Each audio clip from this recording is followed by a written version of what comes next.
Dalam kesempatan kali ini, Evangelis Daud Tony tidak akan membahas tentang penglihatan atau nubuatan, juga bukan tentang corona maupun inflasi.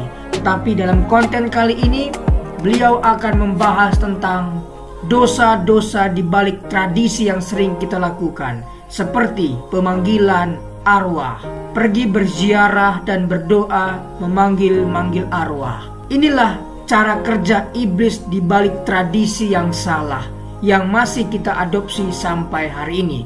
Firman Tuhan berkata, orang yang berpaling kepada arwah atau kepada roh-roh peramal, yakni yang berzina dengan bertanya kepada mereka, aku sendiri akan menentang orang itu dan melenyapkan dia dari tengah-tengah bangsanya. Jadi sahabat John Pregador, apabila kita berpaling kepada arwah dan roh-roh peramal dan berzina dengan bertanya kepada mereka, maka Tuhan Allah akan menentang kita. Sesaat lagi kita akan dengarkan ceramah diskusi bersama Evangelis Daud Tony. Selamat menyaksikan, Tuhan memberkati. Shalom Thomas. Ya, silakan Pastor Daud, mungkin bisa memberikan rema firman Tuhan pada malam hari ini. Oke, Alkitab berkata Thomas, ya, bahwa Tuhan menentang namanya pemanggilan arwah. Tuhan menentang yang namanya itu bertanya kepada arwah. Itu dalam kitab Imamat pasal 20 ayat 6 sampai dengan ke-7. Nah, saudara yang kasih dalam Tuhan, kenapa ada namanya pemanggilan arwah? Kenapa ada pemanggilan arwah? Pertama, dipercaya adanya kehidupan setelah kematian. Dipercaya ada kehidupan setelah kematian. Kedua, dipercaya bahwa arwah orang mati tahu masa lalu dan masa yang akan datang, sehingga disebut namanya adalah roh peramal. Makanya peramal itu memakai namanya arwah orang mati. Nah, yang ketiga, dipercaya bahwa arwah orang mati memiliki kekuatan supranatural. Keempat, dipercaya arwah orang yang sudah mati bisa menjadi pengantara antara Allah dan manusia, antara dewa dan manusia, atau antara manusia dengan Elohim. Makanya sering ada namanya di kuburan-kuburan, doa-doa di kuburan. Karena dipercaya arwah orang mati bisa menjadi pengantara antara dewa dan manusia, atau antara Allah dan manusia. Dan yang kelima ini yang parah, Thomas. Iya, Pak. Yaitu dipercaya arwah orang mati lebih jujur daripada orang hidup. Iya, Pak. Nah, dipercaya bahwa arwah orang mati lebih jujur daripada orang hidup. Nah, yang jadi pertanyaan, apakah kalau arwah orang mati itu ada 7 harian, 40 harian? Sebenarnya tidak.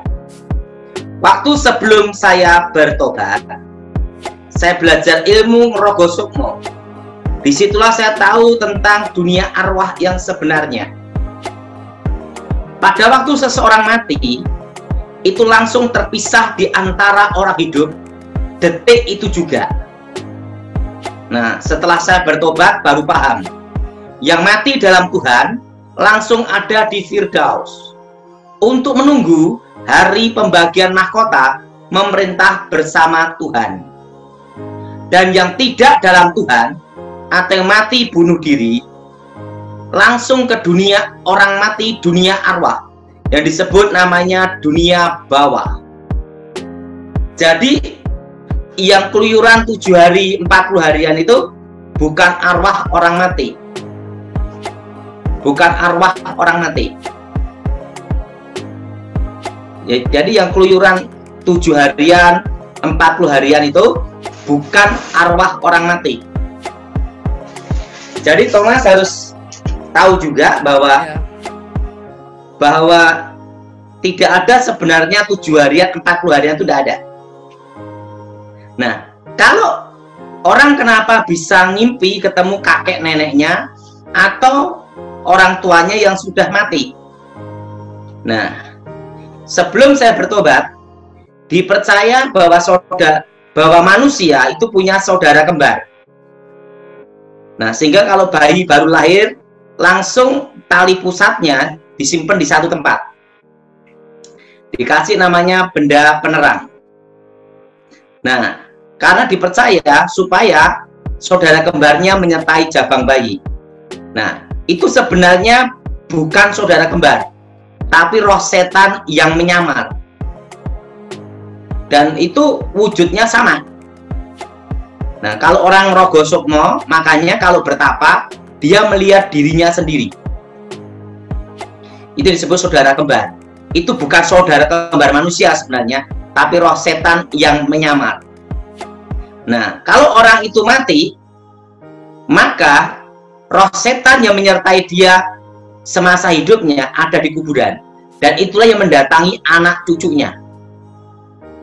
Jadi kalau ngimpi ketemu kakek nenek yang sudah mati, itu bukan arwah mereka, tapi roh setan yang menyamar.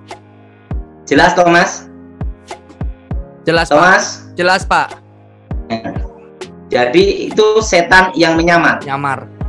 Yang jadi pertanyaan, Pak, kalau orang manggil orang mati, bertanya kepada arwah orang mati, apa ada resiko? Ada. Kutuknya namanya kutuk alam kubur. Disitulah namanya kutuk, ya kutuk alam kubur. Nah, itu namanya, kalau dulu belum bertobat, namanya kutuk alam kubur. Di situ akan banyak musibah bencana, dan sakit penyakit, perceraian, kemiskinan. Nah, sebenarnya Indonesia ini banyak terkena kutuk alam kubur. Karena banyak pemimpin-pemimpin Indonesia yang sering minta-minta di kuburan. Nah, itu harus dipatahkan, diputuskan dalam nama Yesus. Amin. Nah, jadi kutuk alam kubur itu akan terjadi banyak musibah dan bencana, dan akan terjadi perceraian, perzinahan, dan kehancuran. Nah, kemiskinan. Nah, jadi kalau kita orang Kristen, kalau ziarah itu boleh, hanya tabur bunga. Yang tidak boleh meminta dan memanggil. Dan lebih baik mendoakan orang-orang yang hidup, bukan yang mati. Oke? Oke, Pak. Oke, sekarang tanya jawab. Pastor Daud, bagaimana Ya. kalau misalnya berarti orang yang sudah meninggal, kalau kita hanya terus kita peringatin 7 hari, 14 hari, 30 hari, itu boleh dikatakan tradisi ya, Pak? Bukan berarti kita mengenang dia pergi setelah 40 hari baru arwahnya ke surga, itu pasti tidak ya, Pak? Pertama ada tradisi, kedua ada kepercayaan sugesti. Tapi itu tidak boleh. Nah, Pak, kalau diganti persekutuan memuji menyembah Tuhan, boleh enggak? Saudara, semua hari yang dijadikan Tuhan.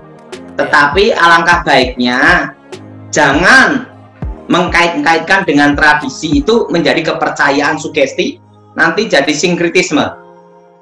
Iya, Pak. Kalau harinya diganti jadi persekutuan, pujian penyembahan, tidak ada masalah sih. Nah, pertanyaan lagi, Pak.